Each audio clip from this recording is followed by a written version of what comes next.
Here's a question from Ria van der Merwe. We are new to EduDex. We submitted during the first window, obviously only enrollments. Do we need to resubmit all again during the submission window? No achievements currently. As Lerato indicated, please, in every cycle, you have to submit all of your data.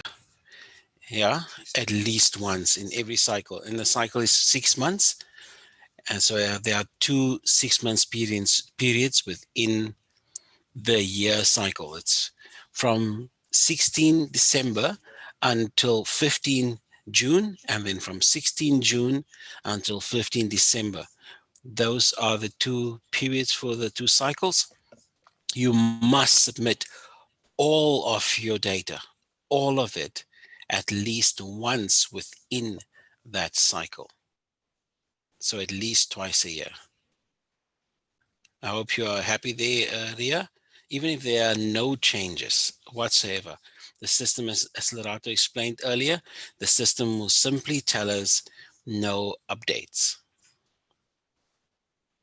With that, I would like to give you back to Andrew, who will take us further. Andrew, are you ready?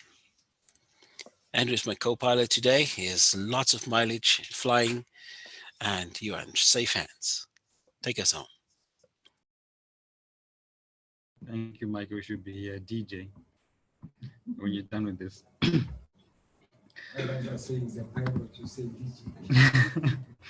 Hello, team. I have a document I wanted to share with you pertaining to common errors usually encountered when using the EduDex system. Some I may have referred to when I was starting out. So it's just a document that we go through as a team. Okay, you got this problem. It's the first thing you should look at, or whatever you. Right.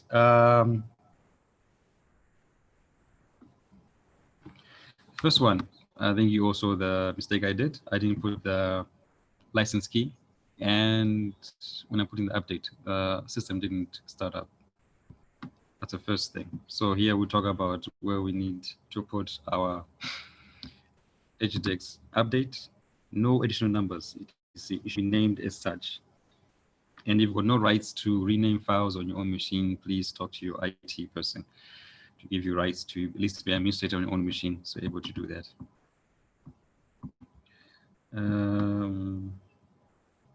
This one's the most common one we usually encounter when you're trying to submit files and says no files submitted, but you have files in there and it's driving you crazy in that regard.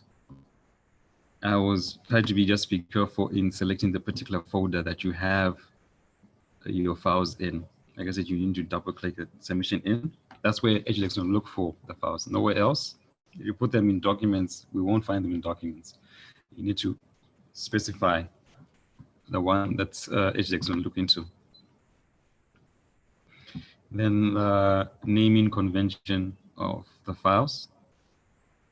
As you can see, it's a code, file number, and then the date in this format. Year was the last 2 digits of a year, month, and day. And should name as a dat file in that regard. Then we got people who say it is named dat file, but it's named, the type is text. This is when I encourage you to change and to be able to see hidden files and name file extensions, so you can see the surprise that you meet, which should be a file end up naming looking like this, .dat.txt. So we don't want the txt part. That's why we need to change that and remove.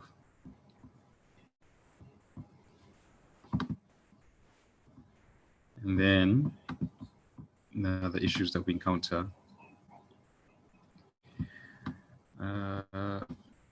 The validation error that I showed you, where you couldn't find a qualification code or field or anything like that.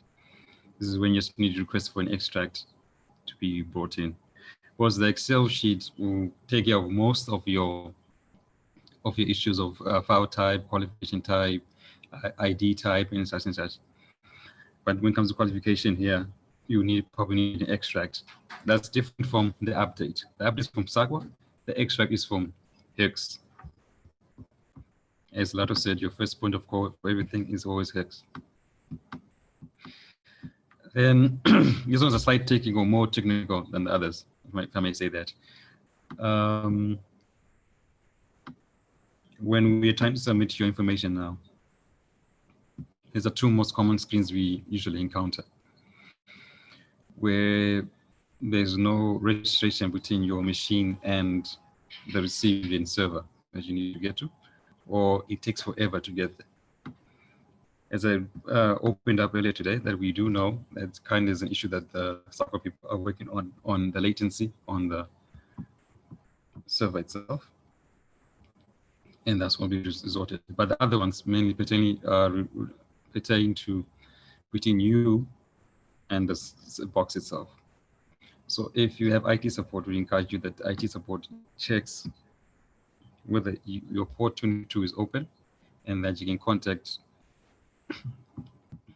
at least these two particular locations from your machine, that you're able to guarantee you're able to submit your submission in that regard. And usually when your network times out, it's a firewall issue that your port is blocked and you can't submit. So we've submitted, everything's fine, you now wait. So what usually happens is probably the next day, just during the week, during the next day in the week, your submission should be picked up and you should get a response, at least two. So I'm going to show you the first response that you should expect once you submit your information. That's the first one, the second one. That's the second one.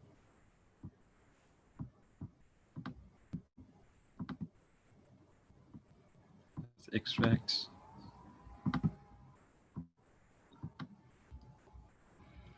So giving you supplied us with the correct email address and everything else, you have this that says we found submission on a particular date.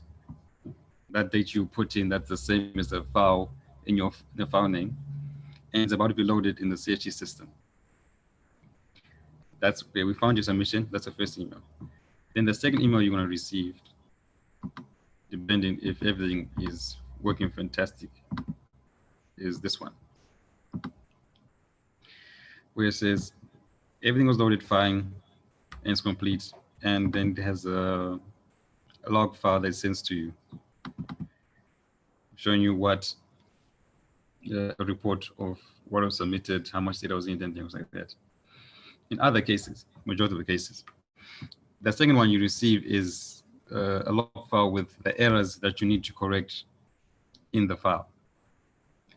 Now, if you don't understand the errors that are corrected in the file, as Lato stressed, the first point of call is HEQCIS. You ask them, okay, I received this. What does this error mean? What do I need to correct? What does this error mean? And what do I need to correct?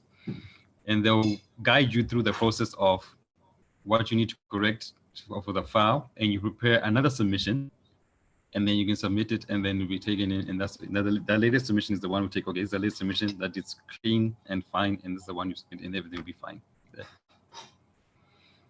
So in a nutshell, that's a process from applying for a license for HEQCIS, getting the license, installing HEQCIS, preparing your data, validating your data, submitting your data, getting a response after you submit your data, and what you need afterwards.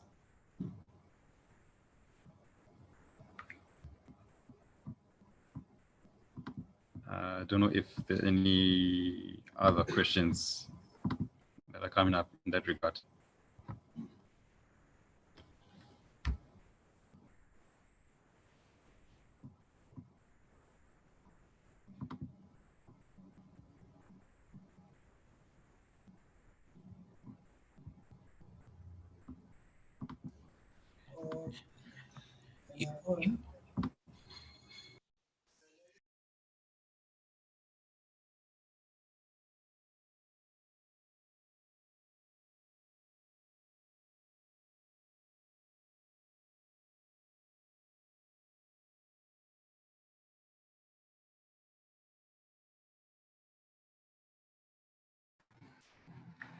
Andrew, good morning. Can you hear me?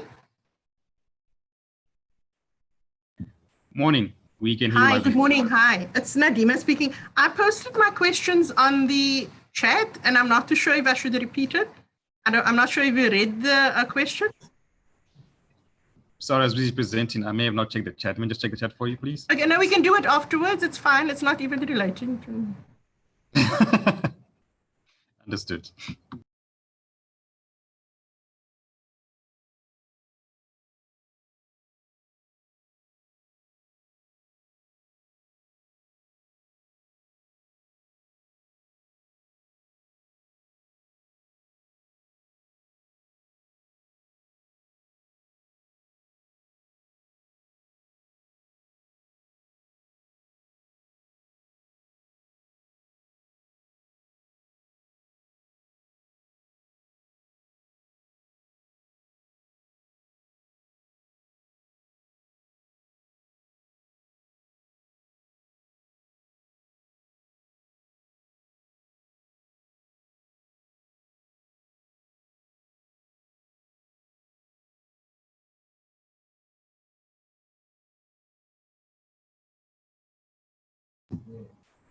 It goes like the email.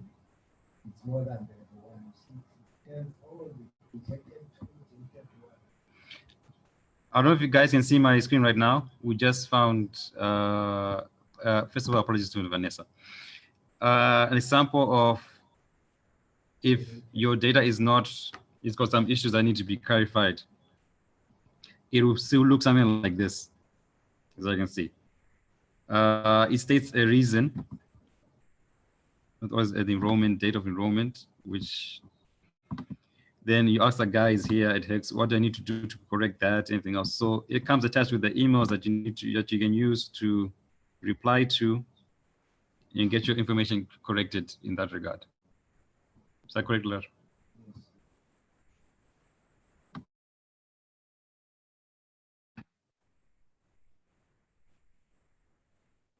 I've got nothing else, Michael.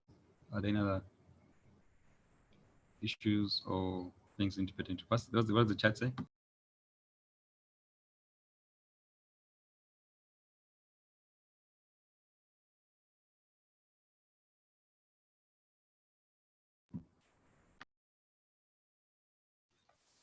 Hi, Nadima.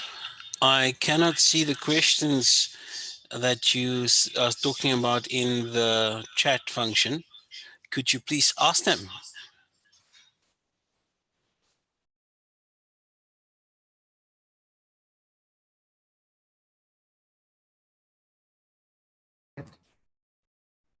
Morning.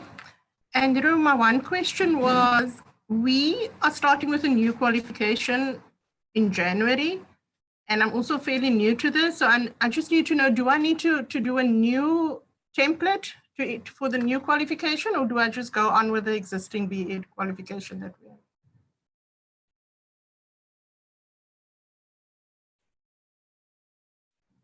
I think that's a question for Lerato. Okay, Nadima, Lerato's answer as follows. Only do that after you've started with the qualification, because if you put it on your qualifications template right now, it would be qualifications that is not currently being offered. It's only starting in January. So you will fill that in with your next cycle, the cycle that starts 16 December to 15 June 2021. Thank you, got that.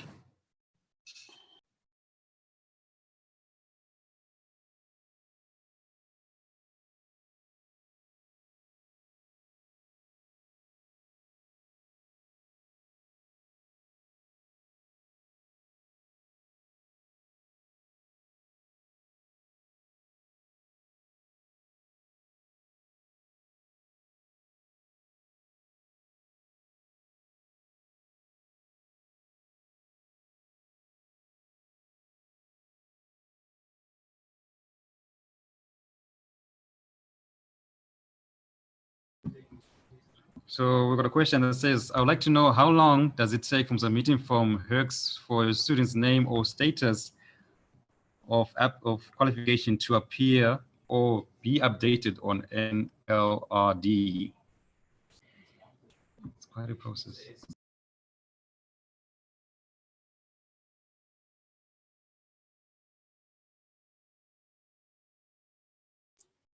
Just an answer to Liani's question there is that a month after the deadline, the HEQCIS updates to the NLRD.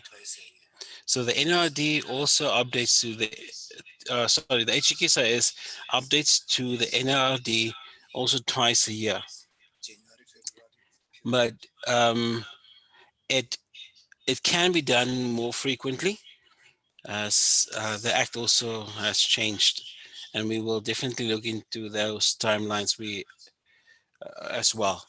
But when you guys have made changes, then changes reflect on the HEQCIS. And from there, we have a unified submission to the NLRD. So let's give timelines. 15 June as a deadline for the submission to the HEQCIS. And then before 15 or by 15 July, the HEQCIS would have updated that information on the NLRD. The same for December. By 15 January, the HEQCIS will have updated with the information that you guys uploaded to the NLRD.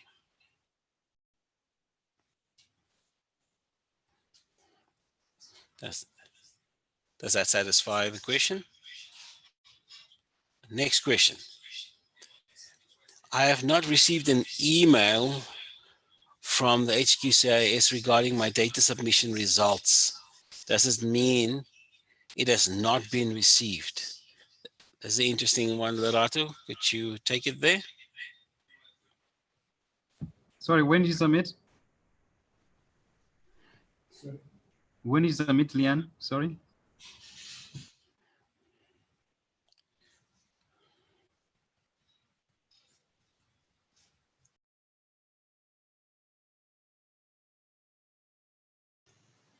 Hi, sorry, it was submitted in August when we uploaded.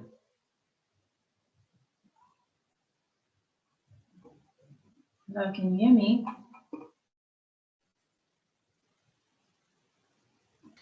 Yes, Liani, we have heard you. Okay.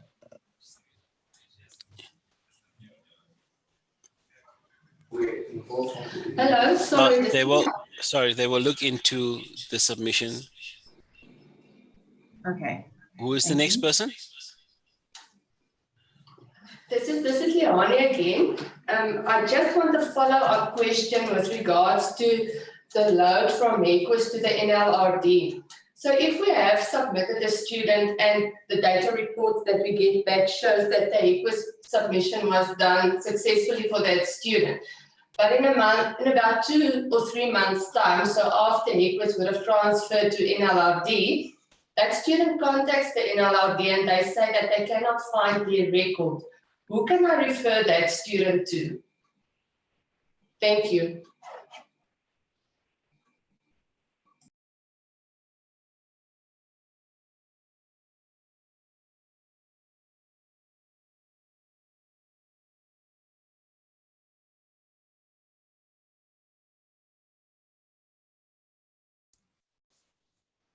Okay, you can speak. Thank you, ma'am, for the question. As Michael explained that we only submit twice in a year, the January-February period and the July-August period. And then if you loaded onto HEQCIS in March, it means that it is only going to be in July, August that you submit to NLRD. Then only after that is it going to appear on the NLRD. There are other scenarios that your data, some of your data, let me put it that way, is going to end up only in HEQCIS because it does not meet the NLRD requirements. In that instance, we talk of if you offered a qualification prior to your accreditation as well as your registration. That record is only good for the HEQCIS and not good for the NLRD. In your case, maybe if you can send me an email, Lerato, if you can send me an email, then I can have a look of that student. Give me the ID number, I'll have a look at that student. Thank you.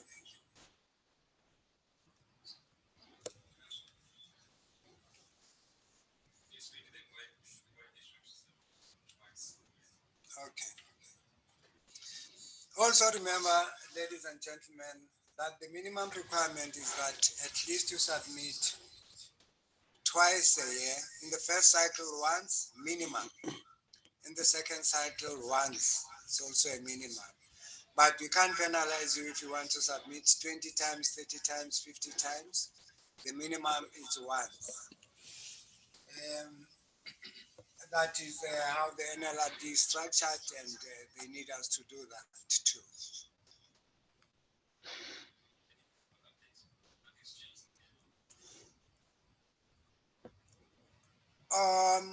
Usually, please, can you keep your EduDex update extract safely? That email that you get from EduDex that will say after you have submitted your qualification template. Because, for instance, somebody was asking now if he moves the computer from one computer to the other. After installing your EduDex, using the EduDex installation instructions, you have to update your qualifications. Otherwise, you'll get, when you validate your data, it will show you that the ETQA does not recognize that qualification. That's why then you have to update and keep safe that latest EduDex update request extract.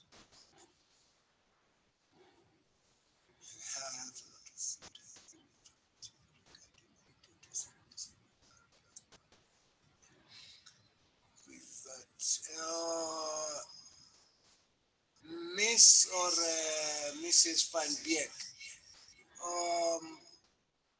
can you drop me an email? You didn't say when did you do your submission. If you can drop me an email or come online and tell us what is happening. Okay, I will send you an email with, I think I did email you previously, but I'll email you again with the error. Do you remember offhand now, when did you send the email?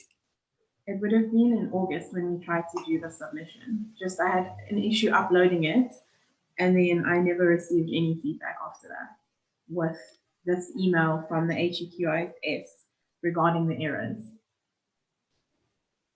Okay, thank you. Which institution is that one, ma'am? This is Catapult Business School. Sorry? Catapult Business School. Okay. Catapult. Okay. Mm-hmm. Can I just make a reminder, ladies and gentlemen, please don't wait this long before you query your thing. The thing is that within 24 hours, you should have received at least the first initial email that Andrew was showing. True that you have received your submission. If within the 24, if after 24 hours we haven't received that email, please query it with us, HEQCIS. Then we'll have to follow it up. The other thing that makes your submission maybe not to go through is your firewalls. Check your firewalls if they are all in order, otherwise it doesn't go through. Thank you.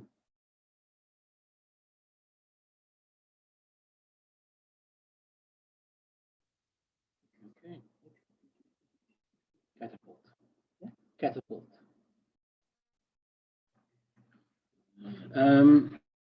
Sorry, Miss Van Beek?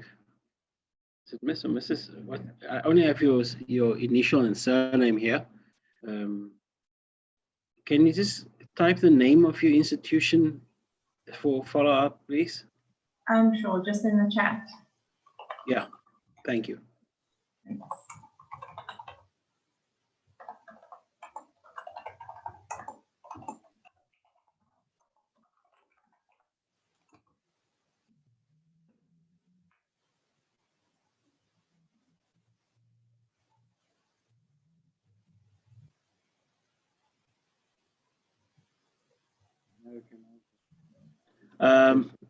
Ladies and gentlemen, we are going to open up for questions where we would like you to put forward those challenges that you might have, because we have come to an end, it seems.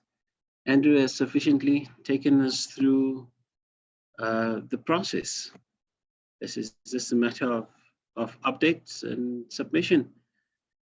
If you have an issue regarding your extracts, getting into that .dat file, maybe we can assist in that as well. So let us hear what challenges you are facing, and we will see how best we can deal with that. Michael, do you mind if I ask a question? Yes, Grant, please go ahead. I'm just, it's a little bit unclear to me regarding the second submission in December.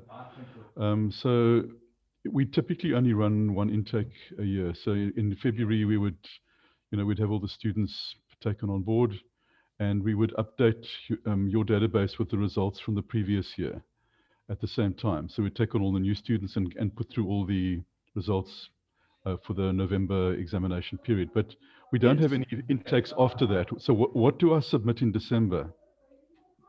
Exactly the same. So if there's absolutely no change to your database, you do the same extract and you submit that.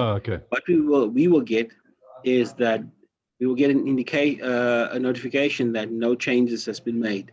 Okay, that's fine. You might find that you maybe needed to update a student's name or a student's a foreign student's passport number has changed and you've updated it, although nothing has changed on the person's particular information could have. Okay, no, I get it. Okay, that's fine. And there will be instances like that where, for example, an ID number was incorrect or something like that. Yes. That's fine. Okay, thank you very much for that. Pleasure. Thanks. Can I go on and explain something else? No, Michael has said it correctly, but when you get the compliance letter, you get the compliance letter that says you're partially submitted, with the reasoning that the same number of learners and qualification did not change from the previous one. So it's a partial compliance.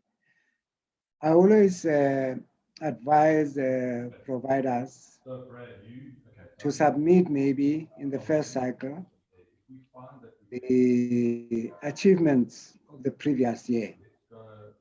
And then in the second cycle, they do their enrollments if they only enroll once. Okay, no, I get that. That's good advice. Thanks, Loretta. I did wonder about that as well. That's very good advice. Thank you very much for that. Yeah. Okay. Fantastic. When do you get compliance letters for the first cycle? The compliance letters are coming. They are coming, ladies and gentlemen. The compliance. We are still busy. It's not difficult. It's not easy to work from home. We are really battling on them, but they are coming. 2020-11-11 update is requesting the password. Is this update necessary for all providers? Andrew? Please, when you get the update, don't try to unzip it. Just take it as it is, put it in the updates folder, and just load as it is. Yeah, please always follow your updates. Otherwise, you'll get misaligned with the system.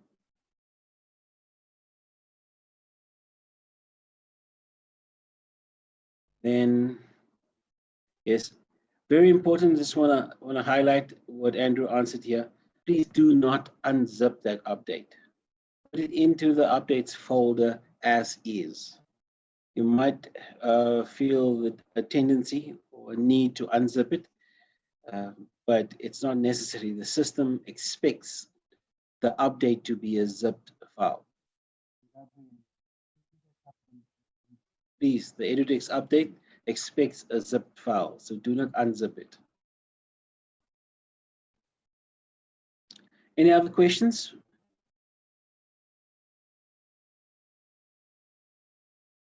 In the absence.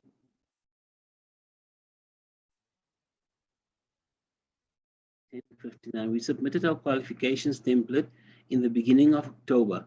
I have sent an email to follow up on the outcome, but I have not received a response. Who will be able to assist me? Loretta, Diesel Thompson already submitted the qualifications template. Is there any reason why HEQCIS would not have received it? Lizel, is that for the Inkscape? Lizel? Yes, it is. Loretta, yes, it is. Which one is that? Because I know that we have done Inkscape recently. Yes, we sent through the qualifications template in the beginning of October for Inkscape Education Group. Hmm. Now, I've now sent 2 emails. I think, Lizel, do the updates come to you or to somebody else? Well, I would think it would come to me because I'm the contact person, and I submitted the qualifications template. No, it's not going to the person who submitted the qualification. It goes to the person whom we have all the details, her or his details, like ID, cell phone numbers, the person who has, not the person who submitted. But I've updated that template with you, I think 2 or 3 times as well, with the correct information. No, I was asking.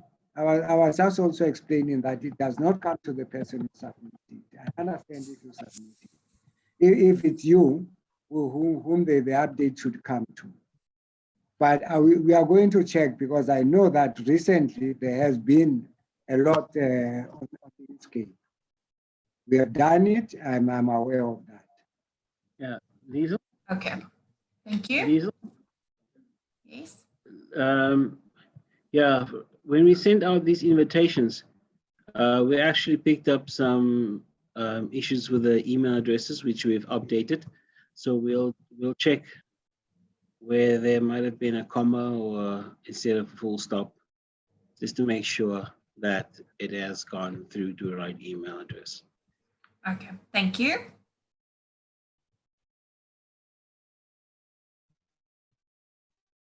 There's another question. Is there a general guide on EduDex? Do we have a general guide for EduDex? Yeah, user guide. I don't think there is one, but when we make this available, today's recording, you guys will have a guide for EduDex. We will ask Andrew to simplify as well